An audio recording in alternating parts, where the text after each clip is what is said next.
Hey Krishna devotees, welcome to Shloka Day. Today's Shloka is Shloka number 37 of chapter 10.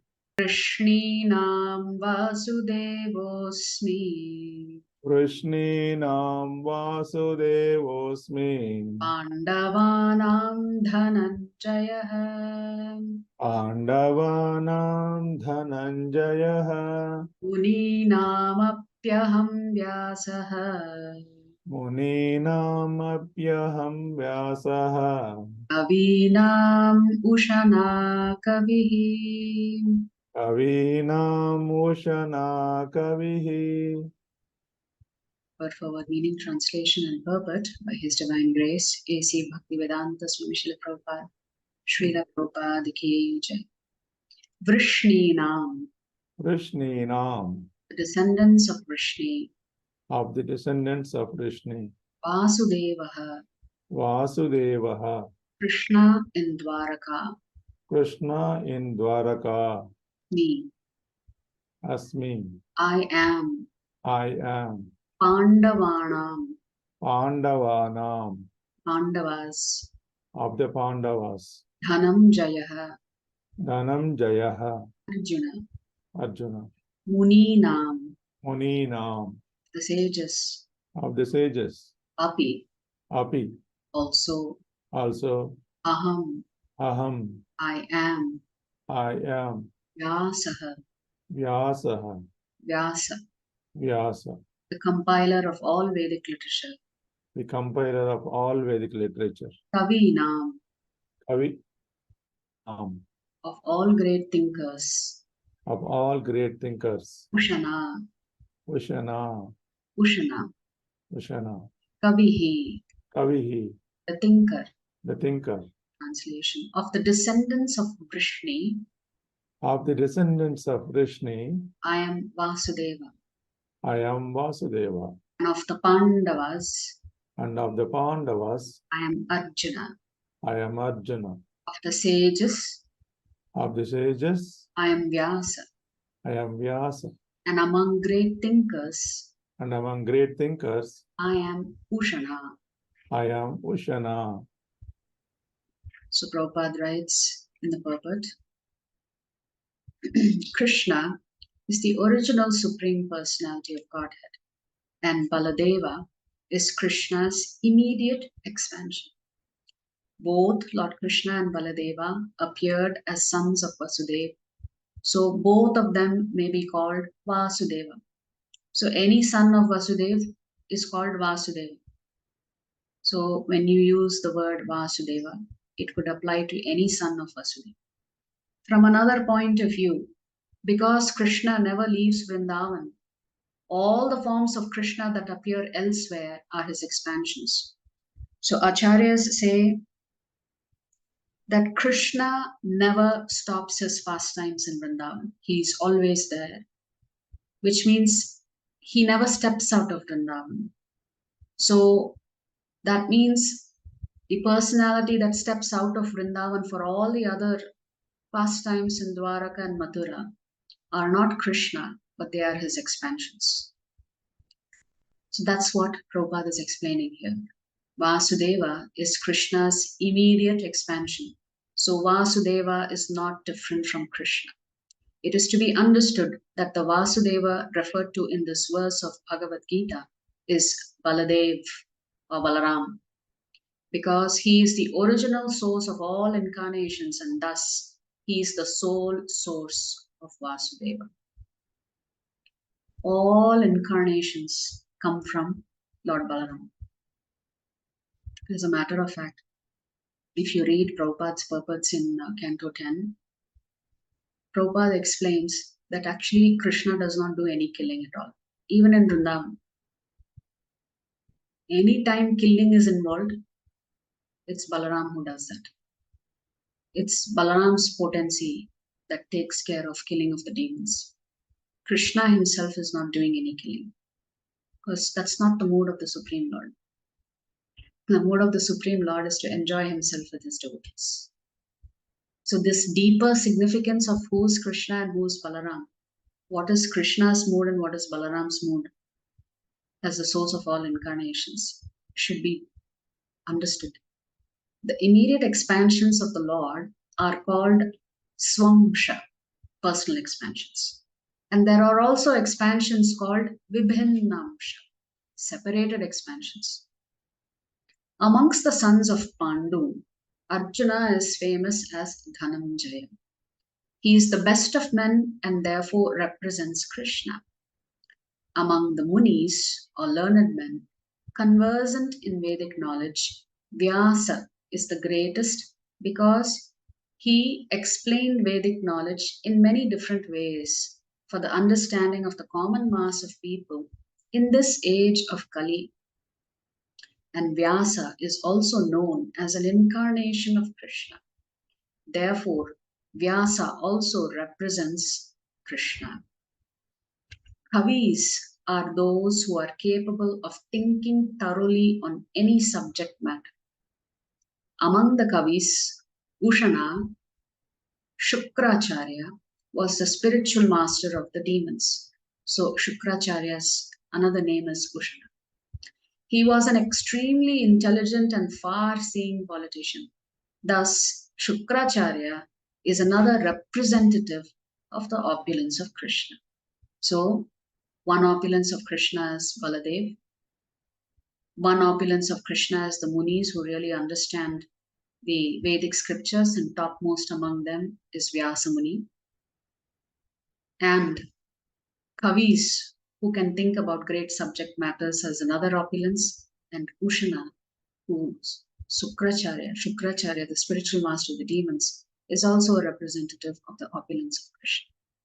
From another Vaishnava Parampara. Lord Krishna took birth on the earth in the Vrishni dynasty as the son of Vasudeva. Since no soul can excel the Lord, he is naturally the most glorious personality of the Vrishni dynasty.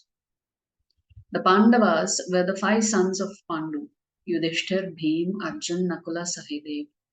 Among them, Arjuna was an archer par excellence and was a very intimate devotee of Sri Krishna. He looked upon the Lord as his dear friend. Vedavyas is special amongst the sages. He is also known by the names Badarayan and Krishnadvaipayan. He revealed Vedic knowledge in various ways and wrote many scriptures for the welfare of the people. In fact, Vedavyas was an avatar of Sri Krishna himself and is mentioned in the list of avatars in the Srimad Bhagavad. Shukracharya was a very learned sage known for his expertise in the science of ethics. He was compassionate to accept the demons as his disciples and guide their progress. By virtue of his learning, he has been declared as a Vibhuti of the Lord. From Chaitanya Charitamrita. Vrishninam Vasudevosmi. So Acharyas explained that here Vasudevo does not refer to himself, which means Krishna is not talking about himself. It refers to Balaramji. Of course, both Krishna and Balaram are Vasudeva, they are sons of Vasudeva. Here, Krishna is not talking about himself, but his opulence. And naturally, it refers to his brother over here.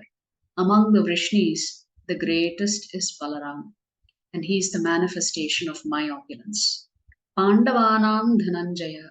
So here, Arjuna was thinking that Pandavanam means Krishna will refer to Yudhishthir, but he has referred to as Dhananjaya because Yudhishthir was Dharmaraj, but Arjuna has intense devotion for Krishna. So it is interesting. Arjuna doesn't say, "Oh Krishna, it is interesting to know that we two are one, so no need for you to speak. Both of us are one, and then I will forget everything. I am also God. You are also God." No, he didn't say that. He understood the principle over here. The principle is he is talking about the opposites. So after hearing the shloka, Arjuna doesn't say, "Oh, I didn't know I was also God."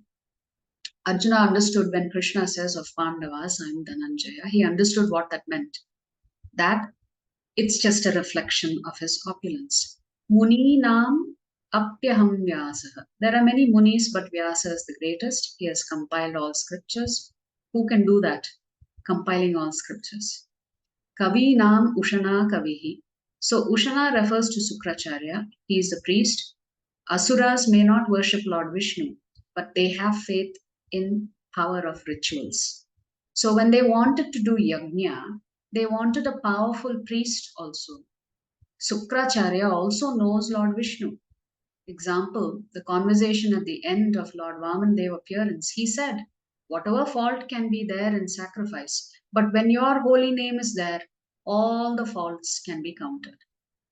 So the point is, Shukracharya is an extraordinary priest, and that is also considered a manifestation of Krishna. There is one more lovely commentary by His Grace Chaitanya Charan Prabhu as to why the Lord is mentioning Arjuna as his vibhuti among the Pandavas. So we'll just quickly read this. In the Bhagavad Gita's 10th chapter, Krishna lists his vibhutis, special manifestation, among various classes of beings. When he comes to the Pandavas as a class, Arjuna humbly expects Krishna to mention the first and most virtuous among the Pandavas, Yudhishthira. But Krishna names Arjuna instead. Why?